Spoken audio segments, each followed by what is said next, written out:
Video देखने से पहले मेरे चैनल द टाइनी टीचर को जरूर सब्सक्राइब करें और बेल आइकन दबाएं। Ranveer, your tiny teacher, and today I am here with a new video lesson on the topic food and health. आज मैं एक नया वीडियो लेसन लेके आपके सामने हूँ।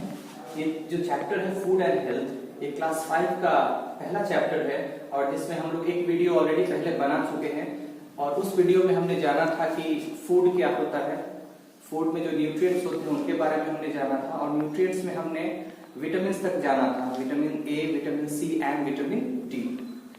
आज के वीडियो में हम शुरुआत करेंगे मिनरल से। तो हम जानेंगे कि मिनरल्स क्या होते हैं। चलिए तो स्टार्ट करते हैं क्लास को। देखिए मिनरल्स आपने कई बार सुना होगा। मिनरल्स हम जो भी फूड आइटम खाते हैं, दूध पीते हैं और बहुत सारी चीजों में हमने सुना है कि हमें मिनरल्स मिलते हैं। तो मिनरल्स क्या होते हैं? बहुत ही आसान है।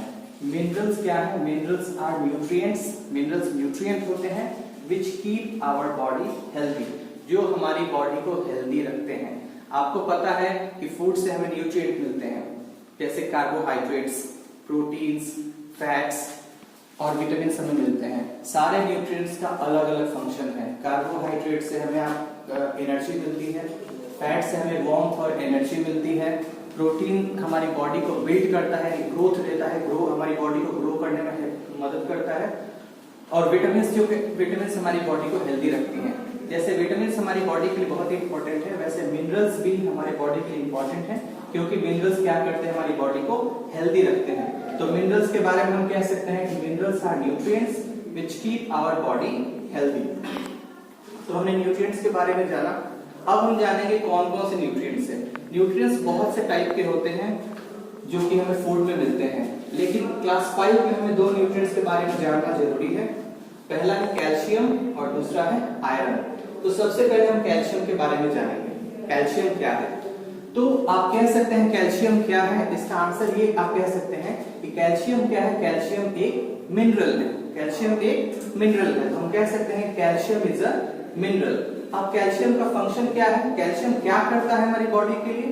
तो कैल्शियम क्या करता है? कैल्शियम हमारी बॉडी के कुछ पार्ट्स को बहुत ही स्ट्रॉन्ग बनाता है, जैसे बोन्स यानी हड्डियां, टीथ यानी दांत और मसल्स, ये जो हमारे बॉडी में मसल्स है। तो इसका डेफिनेशन हम ये कह सकते हैं कि calcium is a mineral. Calcium एक मिनरल है which makes our bones, teeth and muscles strong. Calcium एक मिनरल है जो हमारे बोन्स यानी हड्डियों को, टीथ यानी दांत को एंड मसल्स को क्या करता है? स्ट्रॉन्ग बनाता है। इसलिए इसकी हमारे शरीर में बहुत ज्यादा जरूरत होती है कैल्शियम की। तो अब हम जानेंगे बच्चों की कैल्शियम हमें कौन से खाने में मिलता है, कैल्शियम के सोर्सेज क्या हैं, कौन सा फूड सोर्स है जहां से हमें कैल्शियम मिलता है। तो देखिए मैंने लिखा है बोर्ड पे, इसके सोर्सेज का मैंने लिखा है। कैल्शियम हमें कहां से मिलता है? मिल्क से मिलता है। मिल्क में बहुत अच्छे क्वांटिटी में हमें कैल्शियम मिलता है। फिश में मिलता है, व्हीट में मिलता है और भी बहुत सारे फूड आइटम्स हैं और फूड है जिसमें हमें कैल्शियम मिलता है। तो कैल्शियम क्या करता है? अभी मैं आपसे एक छोटा सवाल करता हूँ, कैल्शियम हमारी बॉडी के लिए क्यों जरूरी है? क्योंकि कैल्शियम हमारे बोन्स को, टीथ को और मसल्स को क्या करता है? स्ट्रॉन्ग बनाता है। इसका मतलब आप ये भी कह सकते हैं कि अगर हमारी बॉडी में कैल्शियम की कमी हो जाती है, कैल्शियम मिनरल हमारी बॉडी में कम हो जाता है, तो हमारी हड्डियां कमजोर हो सकती हैं, हमारे दांत भी कमजोर हो सकते हैं और हमारे मसल्स भी कमजोर हो सकते हैं। तो फिर से कैल्शियम के बारे में, कैल्शियम अगर आपसे कोई पूछता है कि व्हाट इज कैल्शियम, तो आपका आंसर होगा calcium is a mineral. Calcium क्या है? एक मिनरल है which makes our bones, teeth and muscles strong. हमारी बोन्स को, टीथ को और मसल्स को स्ट्रॉन्ग बनाता है। सोर्सेज आपको पता चल गया कैल्शियम का सोर्स क्या है, कहां-कहां कैल्शियम मिलता है? मिल्क में, फिश में, व्हीट में और भी बहुत सारे फूड आइटम है, लेकिन इनमें इसकी क्वांटिटी कैल्शियम की ज्यादा होती है। तो आपने पहला मिनरल जाना आज की क्लास में, दैट इज कैल्शियम। अब हम दूसरे मिनरल के बारे में जानेंगे। दूसरे मिनरल का नाम मैंने लिखा है यहाँ पे आयरन। आयरन भी एक बहुत ही इंपॉर्टेंट मिनरल है और हमारी बॉडी में इसकी बहुत जरूरत होती है। तो अगर आयरन के बारे में जाना जाए कि आयरन क्या है, तो ऑब्वियसली आपका आंसर यही होगा कि iron is a mineral. Iron क्या है? एक मिनरल है। और उसके बारे में और आगे लिखा है iron is a mineral which helps our body to make blood. Iron हमारी बॉडी जो ब्लड बनाती है, खून बनाती है खुद के लिए, उसमें आयरन उसकी हमारी बॉडी को मदद करता है। तो आप समझ सकते हैं कि आयरन कितना इंपॉर्टेंट मिनरल है। अब हम देखेंगे कि आयरन कौन कौन से फूड आइटम्स, कौन कौन से खाने में मिलता है। तो आयरन के सोर्सेज क्या है देख लीजिए। फिश में हमें अच्छी क्वांटिटी में आयरन मिलता है, एप्पल्स में मिलता है, ग्राउंड नट जमीन के नीचे होने वाले नट्स में मिलता है, स्प्राउट्स किसी भी ग्रेन को आप सोक करके पानी में डाल के जब सोक करते हैं और वो जर्मिनेट होता है, जब स्प्राउट बन जाता है, उस स्प्राउट में बहुत अच्छी क्वांटिटी में हमें आयरन मिलता है। और स्पिनच पालक के पत्तों में हमें बहुत अच्छी क्वांटिटी में हमें आयरन मिलता है।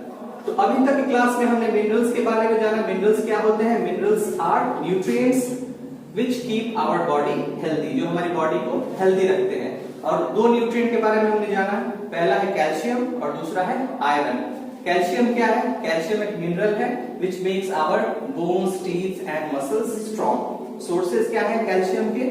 मिल्क, फिश और व्हीट। दूसरा हमने मिनरल जाना आयरन। आयरन क्या है? Iron is a mineral which helps our body to make blood. Iron एक मिनरल है जो हमारे बॉडी को हेल्प करता है ब्लड को यानी खून को बनाने में। आयरन के सोर्सेज क्या क्या है? कौन कौन से खाने में आयरन मिलता है? Fish, apples, ground nuts, sprouts and spinach. अब इस वीडियो में हम आगे बात करेंगे फाइबर्स के बारे में। मिनरल्स के बाद नंबर आता है फाइबर्स का। तो फाइबर क्या होते हैं, ठीक है। अब हम फाइबर्स के बारे में जानेंगे। फाइबर के बारे में पॉइंट बताने से पहले मैं एक फाइबर का एग्जांपल आप लोगों को देना चाहता हूँ। फाइबर क्या होते हैं, जैसे मैं आपको एग्जांपल बताता हूँ। जैसे एप्पल जूस हम लोग पीते हैं, तो एप्पल को हम जूसर में डालते हैं काट के डालने के बाद एप्पल से जूस निकाल लेते हैं। जूस निकलने के बाद एप्पल का जो हिस्सा बच जाता है, जो कि बहुत ही रफ होता है, रफेज जिसको बोलते हैं, उसी को हम फाइबर बोल सकते हैं। तो फाइबर हमारे बॉडी के लिए इंपॉर्टेंट क्यों है? देखिए फाइबर क्या है? फाइबर एक न्यूट्रिएंट नहीं है, क्योंकि फाइबर में न्यूट्रिशनल वैल्यू नहीं होता है। फाइबर क्या है? फाइबर हमारे खाने का एक हिस्सा है। हम कह सकते हैं कि fibre is an important part of food. हमारे खाने का एक महत्वपूर्ण हिस्सा है फाइबर। वो क्या करता है? विच डज नॉट डाइजेस्ट, और ये डाइजेस्ट नहीं होता है, ये डाइजेस्ट नहीं होता है। जो भी खाने में हम फाइबर खाते हैं वो डाइजेस्ट नहीं होता है, वो हमारी बॉडी से बाहर निकल जाता है। तो फाइबर का डेफिनेशन क्या हुआ? Fibre is an important part of food which does not digest, जो कि डाइजेस्ट नहीं होता है। खाने का वो हिस्सा जो हमारे पेट में डाइजेस्ट नहीं होता है, वो हमारी बॉडी से बाहर निकल जाता है, उसे हम क्या कहते हैं? फाइबर कहते हैं। तो अगर फाइबर डाइजेस्ट नहीं होता है तो इंपॉर्टेंट क्यों है, उसकी हमें जरूरत क्यों है? तो हम अभी उसके फंक्शंस के बारे में जानेंगे, तब हमें पता चलेगा कि फाइबर इंपॉर्टेंट क्यों है। देखिए फाइबर का लिखा है कि फाइबर्स क्या करते हैं? Fibres clean our stomach. Fibre हमारे पेट को, स्टमक को क्या करते हैं? क्लीन करते हैं, साफ करते हैं। स्मॉल इंटेस्टाइन, छोटी आंत को भी साफ करते हैं, एंड लार्ज इंटेस्टाइन, बड़ी आंत को भी साफ करते हैं। तो अभी बच्चों आपको पता चल गया फाइबर का फंक्शन क्या है। फाइबर तो डाइजेस्ट नहीं होता है। जैसे अगर हम एप्पल खाते हैं तो एप्पल में जो भी विटामिन है, मिनरल्स है, जो उसके जूस में है, वो हमारी बॉडी एक न्यूट्रिएंट के तौर पे ले लेती है, न्यूट्रिएंट की तरह। लेकिन जो बाकी एप्पल का जो हिस्सा बच जाता है वो होता है आपका फाइबर। तो फाइबर क्या करता है? Fibres clean our stomach. Fibre हमारे पेट को साफ करता है। Small intestine and large intestine, बड़ी आंत को भी क्लीन करता है, छोटी आंत को भी क्लीन करता है, क्योंकि डाइजेशन का काम स्टमक इंटेस्टाइन में होता है। क्लीन करने के बाद फाइबर का क्या होता है? तो देखिए लिखा है fibres pass out from our body. और ये जो फाइबर होता है खाने में हमारी बॉडी से निकल जाता है। कौन से फॉर्म में? इन the form of stool. Stool के फॉर्म में निकल जाता है। जब हम मॉर्निंग नेचुरल कॉल पे करने जाते हैं, सुबह हम जाते हैं टॉयलेट में नेचुरल कॉल के लिए, तो हमारी बॉडी में जो भी हम जो खाने में जो भी फाइबर खाते हैं वो हमारी बॉडी से निकल जाता है। कौन से फॉर्म में निकलता है? स्टूल। उसे हम क्या बोलते हैं? स्टूल। तो बच्चों मैं फिर से दोहराऊंगा फाइबर्स के बारे में। फाइबर क्या है? आसानी से आप बोल सकते हैं कि fibre is an important part of food. ये खाने का एक इंपॉर्टेंट पार्ट है, ये न्यूट्रिएंट नहीं है, ये खाने का, भोजन का इंपॉर्टेंट पार्ट है, विच डज नॉट डाइजेस्ट, जो कि पचता नहीं है, डाइजेस्ट नहीं होता है हमारे पेट में। फंक्शन क्या है? Fibres clean our stomach, small intestine and large intestine. Fibre हमारे पेट को स्मॉल इंटेस्टाइन को और लार्ज इंटेस्टाइन यानी छोटी आंत और बड़ी आंत को क्या करता है, साफ करता है। और उसके बाद fibres pass out from our body, और ये फाइबर जो हमारी पेट और आंत को साफ करते हैं हमारे शरीर से बाहर निकल जाते हैं सुबह। और कौन से रूप में निकलते हैं, स्टूल के रूप में। फाइबर के बाद एक इंपॉर्टेंट फूड का पार्ट आता है भोजन का, उसे हम वाटर कह सकते हैं। तो देखिए क्या है कि water is an important part of food. Water हमारे खाने का एक इंपॉर्टेंट पार्ट है। खाना खाने के बाद भी हम पानी पीते हैं, वाटर लेते हैं, और जो भी हम खाना लेते हैं जैसे फ्रूट्स खाते हैं, वेजिटेबल्स खाते हैं, उनमें भी बहुत मात्रा में वाटर होता है। तो वाटर एक फूड का पार्ट कैसे है और हमारी बॉडी में वाटर का क्या इंपॉर्टेंस है। वाटर जब हम फूड की तरह खाने के साथ लेते हैं या ऐसी चीजों को खाते हैं जिसमें वाटर होता है, जैसे आप एप्पल खाते हैं, एप्पल जूस जो होता है उसमें बहुत ज्यादा मात्रा में वाटर होता है, तो ये हमारी बॉडी के लिए क्यों इंपॉर्टेंट है। तो देखिए वाटर का फंक्शन से मैंने ब्रॉडली 4 फंक्शंस लिख दिए। हमारी बॉडी के लिए वाटर क्यों जरूरी है, पानी क्यों जरूरी है। पहला है water is a component of blood. हमारी बॉडी में जो ब्लड है उसका पार्ट भी वाटर है, तो इसलिए हमारे शरीर में वाटर की बहुत ज्यादा जरूरत होती है। दूसरा पॉइंट है water maintain body temperature. Water क्या करता है, हमारे शरीर के टेम्परेचर को क्या करता है, मेंटेन करता है। हमारे शरीर की गर्मी को क्या करता है, वाटर मेंटेन करता है, इसलिए वाटर की हमारे शरीर को बहुत ज्यादा जरूरत है। तीसरा है वाटर हेल्प्स इन डाइजेशन। खाने की पचने में वाटर क्या करता है, हमारी मदद करता है। अगर सफिशिएंट वाटर नहीं हो हमारी बॉडी में तो खाना डाइजेस्ट नहीं होगा, इसलिए वाटर हमारी बॉडी में सफिशिएंट रहना चाहिए। और चौथा पॉइंट है cleans our body in the form of sweat and urine. Water क्या करता है, हमारे शरीर को साफ करता है। किस रूप में हमारे शरीर को साफ करता है, स्वेट यानी पसीना। हमारी बॉडी से जो पसीना निकलता है वो अपने साथ बॉडी के अंदर जो टॉक्सिन्स हैं यानी जो विषैले तत्व हैं, जो खराब चीज है, उनको लेके वो बाहर निकलता है, यानी हमारे शरीर की वो क्या करता है, सफाई करता है। दूसरा यूरिन है। जब हम यूरिनेट करते हैं, जब हम यूरिन को पास करते हैं अपनी बॉडी से, जब यूरिन बाहर निकालते हैं तो यूरिन के साथ ही बॉडी के अंदर के बहुत सारे टॉक्सिन्स जो चीजें होती है, जो विषैले चीजें होती है, जो हमारे शरीर के लिए ठीक नहीं होती हैं, वो हमारे शरीर से बाहर चली जाती है। इसका मतलब वाटर जो होता है वो स्वेट यानी पसीना और यूरिन माने यूरिन के फॉर्म में हमारी बॉडी को साफ करने का भी काम करती है। तो हम कह सकते हैं कि water is an important part of food. खाने का इंपॉर्टेंट पार्ट है। हमारे खाने फूड आइटम्स में भी वाटर होता है और खाने के बाद भी हम वाटर लेते हैं। फंक्शन क्या है, water is a component of blood. ये खून का हिस्सा होता है वाटर। हमारे ब्लड में भी वाटर का एक रेशियो होता है। दूसरा, वाटर हमारी बॉडी टेम्परेचर को मेंटेन करता है, ठीक है। तीसरा है इट हेल्प्स इन डाइजेशन। खाने के पचने में ये भी मदद करता है वाटर। और चौथा है वाटर हमारी बॉडी को साफ भी करता है, किस फॉर्म में, स्वेट और यूरिन के फॉर्म में। आपको स्वेट और यूरिन क्या एक तरह से वाटर है, और वो जब वाटर बाहर निकलता है स्वेट और यूरिन, तो हमारे बॉडी के टॉक्सिन्स जो भी मैटर है हमारी बॉडी के अंदर, वो उसके साथ बाहर निकल जाते हैं और हमारी बॉडी साफ हो जाती है। तो बच्चों अभी तक हमने जाना है मिनरल्स के बारे में, फाइबर्स के बारे में और वाटर के बारे में। तो अभी तक के वीडियो में हमने जान लिया कि फूड में कौन कौन से कंपोनेंट होते हैं, खाने में कौन कौन से न्यूट्रिएंट्स हमें मिलते हैं। खाने में जो न्यूट्रिएंट्स मिलते हैं वो है carbohydrate, proteins, fats, vitamin and minerals. इसके अलावा में फाइबर मिलता है। फाइबर एक न्यूट्रिएंट नहीं है, लेकिन फाइबर हमारे इंटेस्टाइन को और स्टमक को क्लीन करता है। और वाटर भी एक इंपॉर्टेंट पार्ट है हमारे फूड का। तो अभी तक हमने फूड के सारे कंपोनेंट यानी खाने में क्या क्या चीजें हमें मिलती है उसके बारे में जान लिया। अब हम जानेंगे बैलेंस फूड के बारे में। What is a balanced food, ये बहुत इंपॉर्टेंट टर्म है और एग्जाम में इसमें बहुत सारे क्वेश्चंस आते हैं कि व्हाट इज बैलेंस्ड फूड। तो आप समझ लीजिए बैलेंस्ड फूड क्या होता है।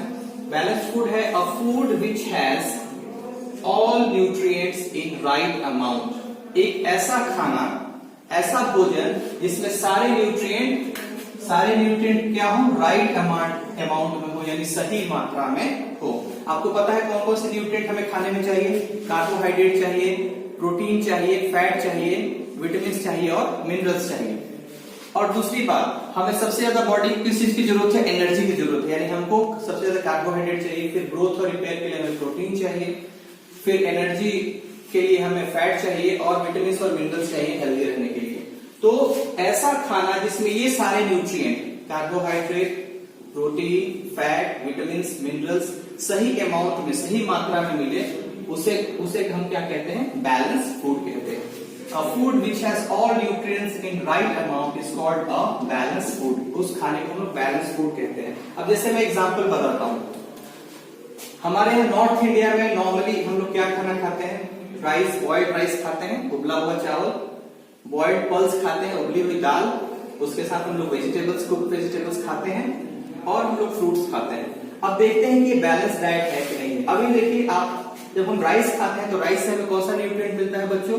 बिल्कुल सही, राइस से हमें क्या मिलता है? हमें कार्बोहाइड्रेट्स मिलते हैं राइस से। पल्स से हमें क्या मिलता है? दाल से। सोचिए, दाल से क्या मिलता है? दाल से हमें बहुत ज्यादा प्रोटीन मिलता है। कार्बोहाइड्रेट मिल गया आपको राइस से, दाल से हमें प्रोटीन मिल गया। अब आते हैं वेजिटेबल्स में। जब वेजिटेबल्स को हम कुक करते हैं, उसको बनाते हैं, तो उसमें हम क्या डालते हैं? ऑयल डालते हैं, मस्टर्ड ऑयल डालते हैं। तो मस्टर्ड ऑयल, हमने वेजिटेबल में मस्टर्ड ऑयल डाल के वेजिटेबल को बनाया, तो मस्टर्ड ऑयल, तेल से हमें क्या मिलता है? बिल्कुल सही, तेल से हमें फैट मिलता है। और जो हम सब्जियां खाते हैं, हरी सब्जियों में हमें बहुत से विटामिन और मिनरल्स भी मिलते हैं। और इसके अलावा हम फ्रूट खाते हैं, फ्रूट में हमें बहुत सारे विटामिन और मिनरल्स मिलते हैं। तो अगर इस rice, pulse, vegetables and fruit, अगर ये भोजन हम करते हैं तो इसको हम एक बैलेंस फूड कह सकते हैं। क्यों? क्योंकि इस फूड में, इस खाने में हमें सारे जो न्यूट्रिएंट्स हैं वो भरपूर मात्रा में मिल रहे हैं। तो ये एग्जांपल हो गया बैलेंस फूड का। ऐसे और भी कई सारे कॉम्बिनेशन ऑफ फूड है जिसे हम बैलेंस फूड बोल सकते हैं, जो हमारी बॉडी के रिक्वायरमेंट के जरूरत के हिसाब से सारे न्यूट्रिएंट हमारी बॉडी को मिलते हैं। क्योंकि हमारी बॉडी को खाने की, भोजन की जरूरत नहीं है। हमारी बॉडी को किसकी जरूरत है? न्यूट्रिएंट्स की जरूरत है। और न्यूट्रिएंट्स कहां से मिलता है? भोजन से मिलता है। तो हमें ये देखना है कि जो फूड, जो खाना हम खा रहे हैं, उसमें हमारी बॉडी को जो न्यूट्रिएंट चाहिए वो अच्छी मात्रा में मिले।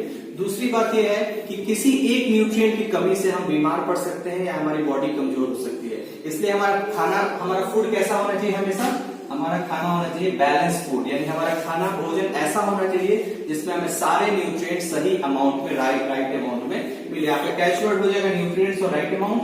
अ food which has all nutrients in right amount is called a balance food. Rice, pulse, vegetables and fruits अगर एक साथ हम लेते हैं तो this is a kind of balance diet. Fine, तो बैलेंस फूड हमने जान लिया बच्चों। अब हम एक इंपॉर्टेंट टर्म के बारे में जानेंगे, दैट इज malnutrition। malnutrition क्या है? देखिए, malnutrition क्या है? malnutrition के बारे में मैंने लिखा है कि lack of nutrients in our body। अगर हमारे शरीर में किसी एक न्यूट्रिएंट या एक से ज्यादा न्यूट्रिएंट की कमी हो जाती है for a long period of time, काफी लंबे समय तक, अगर किसी के शरीर में, किसी आदमी के शरीर में, किसी बच्चे के शरीर में किसी एक या एक से ज्यादा न्यूट्रिएंट की कमी हो जाती है for a long period of time, बहुत लंबे समय तक, तो इसको हम क्या बोलते हैं? Is called malnutrition. इसको हम बोलते हैं मैल न्यूट्रिशन। अब मैल न्यूट्रिशन क्या है? अगर किसी न्यूट्रिएंट की कमी आपकी बॉडी में बहुत लंबे समय तक हो जाएगी तो उसकी कमी के चलते आपको कई बीमारियां हो सकती हैं। तो बॉडी में न्यूट्रिएंट्स की कमी होने के स्टेट को, यानी उस अवस्था को हम क्या बोलते हैं? मैल न्यूट्रिशन। जैसे मैं आपको एग्जांपल देता हूं, आपने टीवी शोज में या मूवीज में देखा होगा छोटे बच्चों को, ऐसे छोटे बच्चों का इमेज आपने देखा होगा या फिल्मों में देखा होगा, जिनका पेट बहुत निकला हुआ होता है लेकिन हाथ उनके बहुत पतले और दुबले होते हैं, उनका पेट निकला हुआ होता है। तो ऐसे बच्चों को आप बोल सकते हैं मैल न्यूट्रिशन चाइल्ड। क्यों? क्योंकि ऐसे बच्चों को सही मात्रा में प्रोटीन बचपन में नहीं मिलता है, जिससे उनका बॉडी ग्रो नहीं करता है। आपने ऐसे बच्चों को भी देखा होगा जिनका एज बहुत ज्यादा हो गया लेकिन उनकी बॉडी का ग्रोथ बहुत कम हुआ है। तो ऐसा क्यों हुआ? क्योंकि एसेंशियली उनमें प्रोटीन की कमी है, वो माल न्यूट्रिशन का शिकार है। यानी इसका मतलब उनको बहुत टाइम तक प्रोटीन, सही अमाउंट में प्रोटीन बचपन में नहीं मिला, जिसके कारण उनकी बॉडी का ग्रोथ नहीं हुआ। और आपको पता है प्रोटीन का प्राइमरी फंक्शन क्या है? प्रोटीन हमारे बॉडी के ग्रोथ के लिए इंपॉर्टेंट होता है। अगर बचपन में बच्चों को प्रोटीन भरपूर मात्रा में ना मिले तो उनकी बॉडी का ग्रोथ नहीं हो सकता है। इसीलिए छोटे बच्चों को घर पे दूध पिलाया जाता है, क्योंकि दूध में अच्छी मात्रा में हमें प्रोटीन मिलता है और इसके कारण बच्चों का ग्रोथ अच्छे तरीके से हो पाता है। स्टूडेंट्स, आज की क्लास में हमने जाना मिनरल्स के बारे में। मिनरल्स क्या होते हैं? दो टाइप के मिनरल हमने जाने, कैल्शियम और आयरन। मिनरल के बाद हमने फाइबर्स के बारे में जाना कि फाइबर क्या होता है, और फाइबर के बाद हमने वाटर के बारे में जाना कि वाटर एज अ फूड क्यों इंपॉर्टेंट है, उसका क्या क्या फंक्शन है। उसके बाद हमने आज जाना बैलेंस फूड के बारे में कि बैलेंस फूड किसे कहते हैं, और लास्टली हमने जाना मैल न्यूट्रिशन के बारे में। तो आज के वीडियो में इतना ही। ये जो 5 मेजर पॉइंट्स मैंने आज डील किए हैं आपके सामने, मिनरल्स के बारे में, फाइबर के बारे में, वाटर के बारे में, बैलेंस फूड और मैल न्यूट्रिशन, जो इसको आपने अच्छी तरह से समझ लिया होगा, मुझे पूरा यकीन है। आप जो जितने भी पॉइंट्स मैंने लिखवाए उसे घर पे उसको पढ़ें, उसको याद करें। अगर पेरेंट्स जो ये वीडियो देख रहे हैं इन पॉइंट्स को बच्चों के साथ डिस्कस करें, उन्हें बोलें कि पॉइंट्स उतार के याद करने के लिए। जैसा मैंने समझाया आप इसको देख के बच्चों को समझा सकते हैं, और मुझे पूरा भरोसा है कि ये सारे कॉन्सेप्ट्स बच्चों के क्लियर हो जाएंगे। आगे की क्लास में हम डिजीज के बारे में जानेंगे, अगले वीडियो लेसन में हम डिजीज के बारे में जानेंगे, कौन कौन से डिजीज होती हैं, कौन कौन से कारणों से होती हैं, कौन कौन से विटामिन की कमी से कौन से डिजीज होती हैं, वो अगले वीडियो में हम आपके सामने डिस्कस करेंगे। तब तक आप क्या करें, बच्चों के साथ बैठ के इन पॉइंट्स के साथ डिस्कस करें और बच्चों को कोशिश करें समझाकर इनको याद कराने के लिए। Thank you very much, good day.